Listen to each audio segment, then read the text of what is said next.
Just want to say, first off, that I truly appreciate your efforts and some of the initiatives that you're putting forward, particularly related to workforce development. I also want to thank you for your help last year and in previous years for bringing Urban Outfitters to Indiana County. You know, that was a huge win for us, and we're still trying to fill those good-paying jobs. So, again, we have to do everything we can to get people back into Pennsylvania, particularly in our rural communities. But as they say, it's not what you did for us yesterday, it's what are you going to do tomorrow. So I have a question related to the PREP program, the Partnerships for Regional Economic Performance.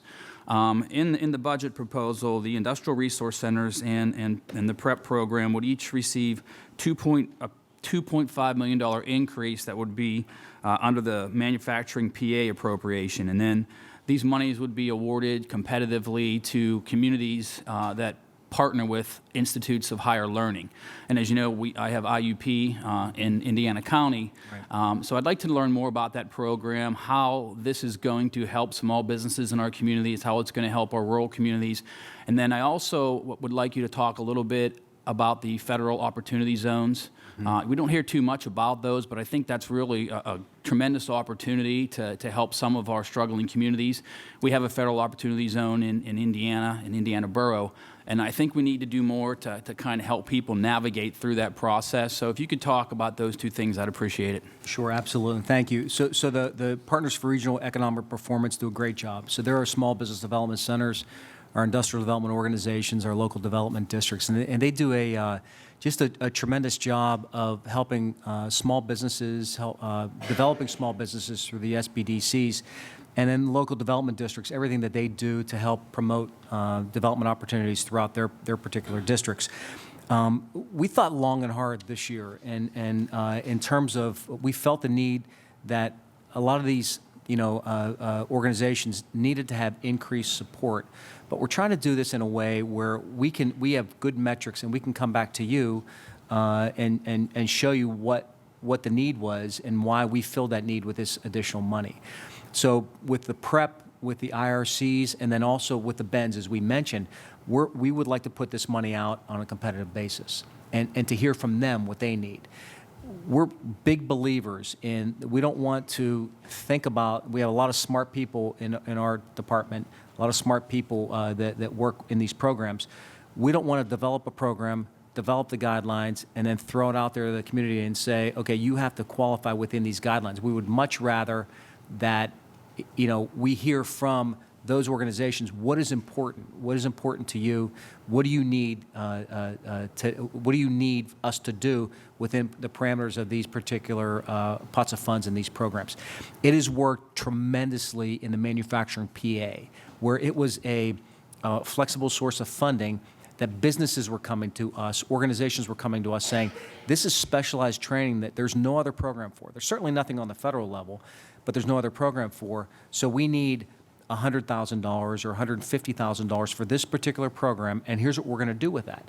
So that has been an incredible thing that Deputy Secretary Kilco and her staff have been working on, but we're hearing directly from the folks out there. So we want to do the same thing with PREP, the Partners for Regional Economic Performance, and we want to do the same thing with the Industrial Resource Centers and the Ben Franklin. So that's kind of that pot of fun. So we want to see what they come up with, what they think about.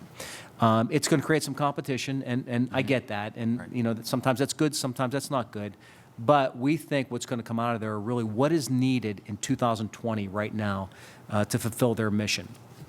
In terms of the opportunity zones, to be honest with you, I think the jury's still out in that. I think we're getting ready to get, I think, final regulations soon, right? Within the next month in March, from the feds, which is great. So we'll get a little bit more direction from the feds.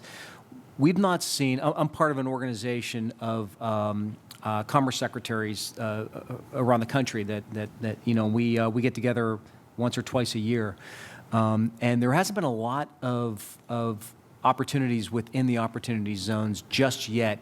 And I think because the regulations have been rolling out kind of slowly. It is very well-meaning, and it could be tremendous impact.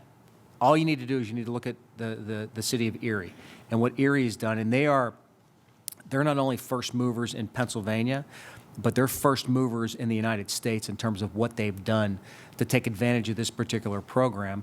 And because of that, Erie Insurance committed $50 million to their Opportunity Zone Fund, which is absolutely incredible, which is what we want. But I think we need to have these final regulations to see where it's going to go. We have a gentleman within our Governor's Action Team that monitors this, that goes out and promotes the program, that goes out and provides answers to the answers that we can get from the feds right now to the questions that are out there. And we think it could be very, very compelling. We're hoping other cities and communities within Pennsylvania kind of take Erie's lead because they've done such a great job on this program. Well, I appreciate that. I see we're out of time, but I would encourage you to, provide as many resources to help local communities navigate through the federal opportunity zones. There's a lot of questions, and hopefully the, additional regulations will help, but I think we need to promote those more and guide people through the process. So thank you. Thank you.